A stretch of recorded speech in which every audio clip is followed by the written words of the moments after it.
Hi, it's Monkey Gibble. This deadline just keeps getting crazier. I feel like I've never seen this much like chaos at a deadline before, and I'm sure many other people haven't either. In past years, I felt like rumors were concise, almost neat, kind of, but this year it's just all over the place. The Warriors are getting incredibly desperate. Kevin Durant might actually be shopped, and it's gonna be really crazy. I think it already is.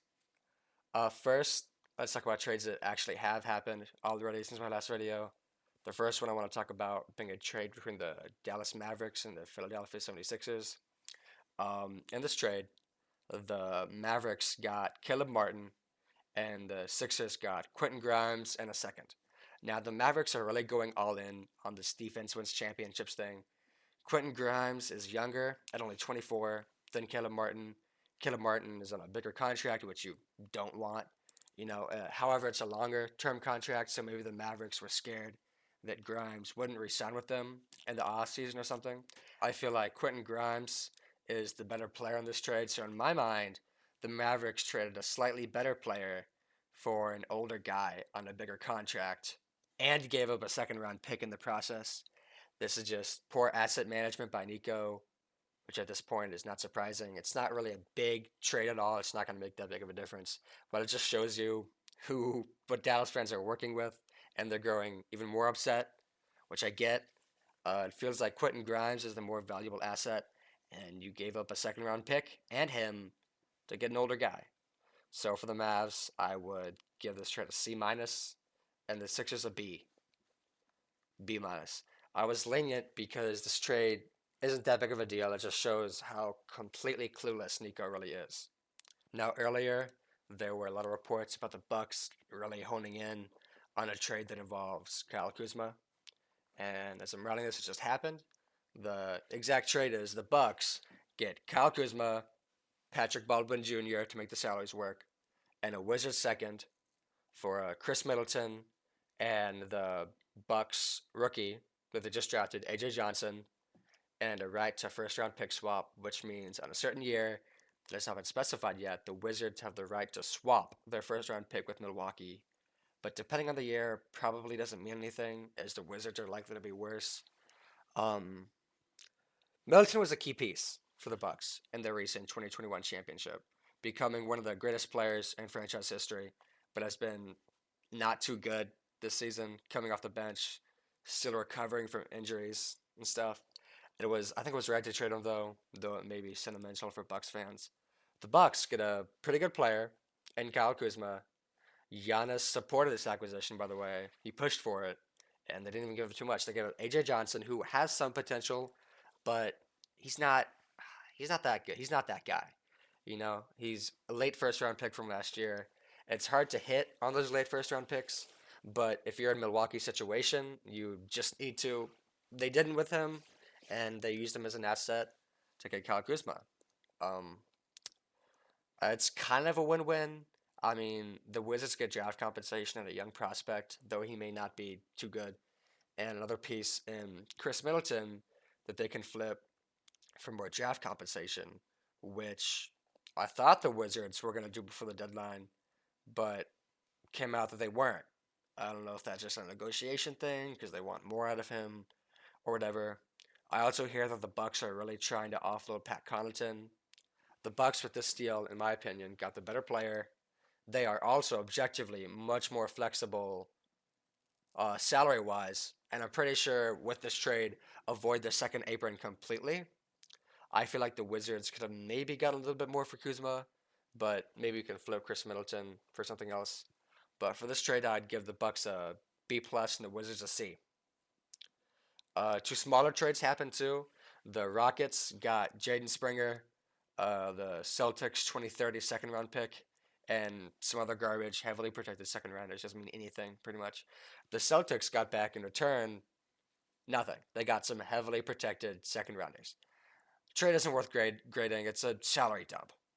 The other trade being the Thunder getting Daniel Tice and draft compensation, probably in the form of a second round pick, though it has not been specified yet. And the Pelicans got nothing, I think.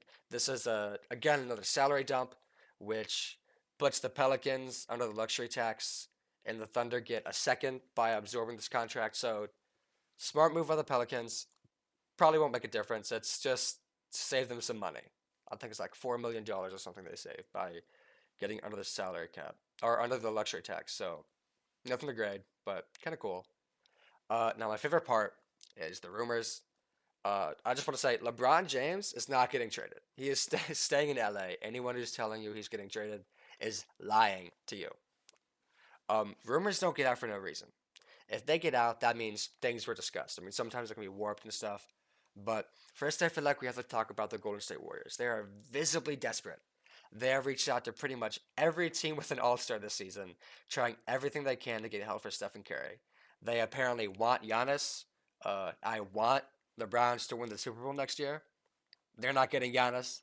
They've called for Zion, showed interest in Bobby Portis, are willing to trade away Dennis Schroeder, even talking about trading away Draymond Green. They're pretty into the Jimmy Butler trade.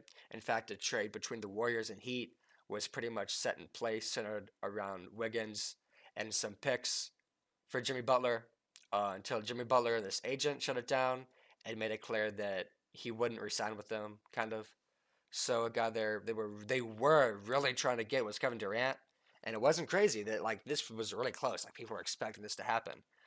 So a few days ago, the Suns were basically like, we are not trading away Kevin Durant unless an offer blows us out of the water. But then earlier this morning and some last night, they were releasing some stuff saying they are genuinely listening to KD offers, and the Warriors were trying like hell to get Kevin Durant. I wrote a few paragraphs about the real possibility that Kevin Durant goes to the Warriors and what that would mean for them. But it just came out after I wrote this whole script and the whole day, them building up this Warriors Kevin Durant timeline, that he doesn't want to be in the Warriors. So talks have cooled down with that. The Warriors are really trying to hone in on Jimmy Butler. And also, if they miss out on both those guys, look like they're probably going to swing to Vucevic, try to get Nikola Vucevic from the Bulls. Apparently, setting Kevin Durant out of Phoenix is the only way Butler makes his way to Phoenix, and Jimmy's still trying to force his way there. But an anonymous Heat player said that the locker room would welcome Jimmy back in case he wants to come back. Might just be a negotiation tactic, but I doubt it. More reports keep coming out saying that there's a decent possibility that Jimmy remains with the Heat after the deadline. About Kevin Durant, many teams are trying to trade for him. People are expecting him to get traded. There were a bunch of trade scenarios with the Warriors discussed. And at first, Durant was like, well, I'll go to Golden State, but only if Draymond Green is traded back to Phoenix in the deal, because I don't want to play with him. And so the Warriors were like, okay, bet. But now he's saying he doesn't want to get traded there at all. Again, multiple sources are expecting Durant to get traded. The Mavericks are really honing in on him, like the Warriors were, though I don't know what that would look like. Max Christie, some picks, salary filler. We thought the Warriors would be the likely destination, but not anymore, I guess. Things just change so quickly. Things have been changing so quickly today. It looks more and more like Kevin Durant might get traded soon, but we don't really know where. A bunch of teams are trying to get him. The Rockets want him, but earlier they said they don't want to give up any young prospects unless Devin Booker is involved, which Phoenix has openly said they aren't trading Booker. I doubt that. I think the Rockets would give up some stuff to get Durant because they're already the 2 seed or 3 seed. I think they're the 2 seed right now, or at least they were a couple nights ago. Maybe Memphis has passed them, but I think Durant really elevates them to the next level. It seems like Bradley Beal won't waive his no trade clause. Not saying that he won't at all, but it looks like he won't. So it looks like he probably won't be moved. Also, the Suns are trying to get a trade Yusuf Nurkic for Jonas Valanciunas from the Pelicans. They've made it clear by completely cutting out Yusuf Nurkic from the rotation that they don't want him at all. There was a report a week or two ago that the head coach and Yusuf Nurkic hadn't even been talking at all about anything. Um, so the Warriors are cooling off on talks on pretty much everyone except for Nikola Vucevic, who they currently view as the most realistic option right now. So I get. Now let's talk about the Lakers. Obviously, as they should, and I think they know this, Rob Pelinka isn't that stupid. They are really trying to get a center, and I hear that Maxi Kleber might be gone by the deadline, as maybe him, a pick, some other assets would be involved in a trade to get a center. They are showing interest in pretty much every decent center, including Steven Adams, Nikola Vucevic, Jakob Pertl, Jonas Valanciunas. Again, pretty much every decent center in the league. I think a good center rotation elevates this team to near true contender status, but they still won't be my favorite in the West because of the Thunder. And it's crazy how quickly a narrative changes about a general manager. I mean, just a few weeks ago we were calling Rob Pelinka a bad general manager, and then he makes one move. I mean, though this move did fall into his lap, and I don't, it was completely Nico's fault. Now we're praising him and calling him good.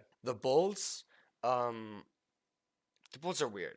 So they're saying that Vucevic is prepared to stay in Chicago, but again, I think he's getting moved, and that this is just a negotiation tactic to put more pressure to make teams give up more to get him.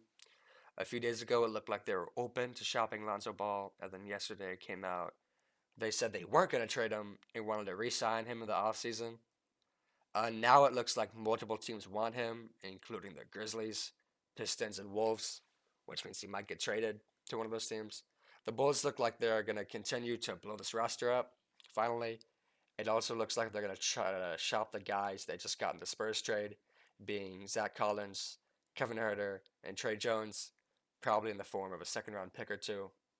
Some other random teams, like Toronto for some weird reason, want Brennan Ingram. I don't really get that because they're losing a lot. It's weird that there hasn't been much talk about people wanting Brennan Ingram. I haven't seen many rumors about that. I guess different front offices handle it differently, but which earlier in the year was a big talking point. The Cavaliers are really, really trying to get DeAndre Hunter, and by the time this video is published, I mean, they might have him. With the package that centers around Karis LeVert and draft compensation, this would be a direct upgrade for the Cavaliers and will also be a win for them. I think that really elevates them. With the Hawks probably looking to punt on the season, which I guess they should. Okay, so as I'm editing this, Morris came out. Looks like the Warriors were refusing to give up Buddy Hield in a trade for Kevin Durant. They viewed him as a big part of their future. It's Buddy Hield. What are we talking about? Um, but turns out Kevin Durant never wanted to go back to Golden State. So they're getting desperate. Golden State is running out of options. They are apparently not happy with the asking price that the Bulls are asking for Nikola Vucevic. So they've shifted their focus to a Jimmy Butler trade, going all in on him. That deal would probably center around Dennis Schroeder and his expiring contract and some picks or something. Again, Warriors are running out of options here. They're getting desperate. There was an actual trade.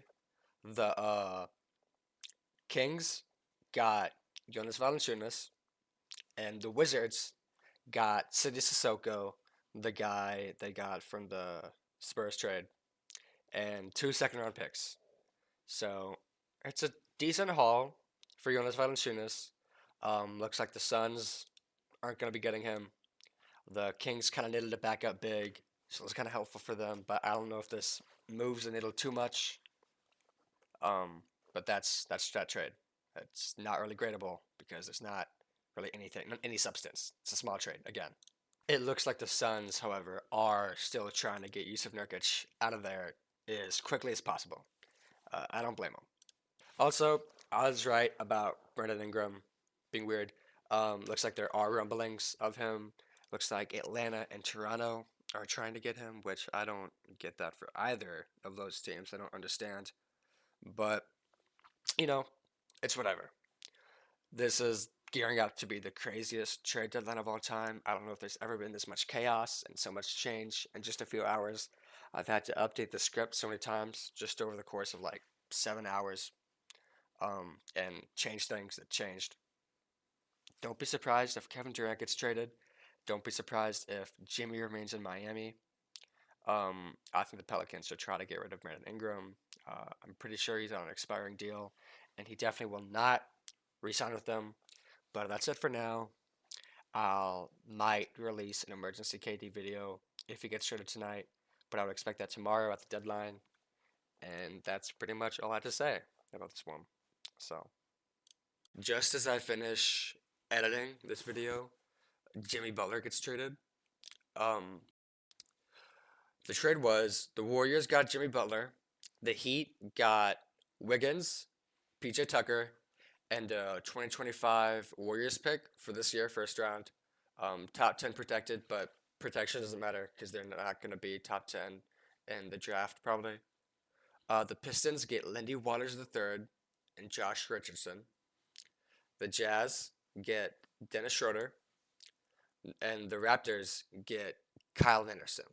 Now, the Jazz and the Raptors pretty much sneak in and get Dennis Schroeder and Kyle Anderson for free from the Warriors. I don't think they even gave up too much at all.